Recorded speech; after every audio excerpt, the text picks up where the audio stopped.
Lakshma Reddy incharge గారు రావాల్సిందిగా కోరుతున్నాను.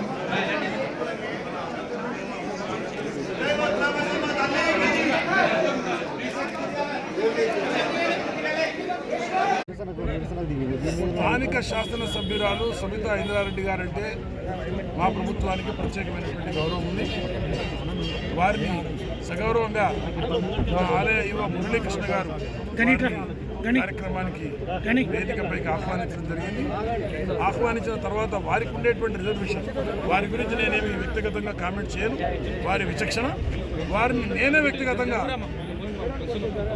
సబితా మేడం, మీరు గౌరవ శాసనసభ్యురాలు, నేను ప్రభుత్వం ప్రతినిధిగా ఇక్కడికి వచ్చిన చెక్కులు నా ద్వారా ఇవ్వమని నన్ను ప్రభుత్వం ఆదేశించేది. చెక్కులు నేనే ఇస్తాను, మీ అందరూ కూడా దయచేసి సహకరించండి అని నేను వ్యక్తిగతంగా కూడా విజ్ఞప్తి చేసినాను సబితా మేడంని. కానీ మరి వాడికి ఏం బాధ ఉందో నాకు తెలియదు.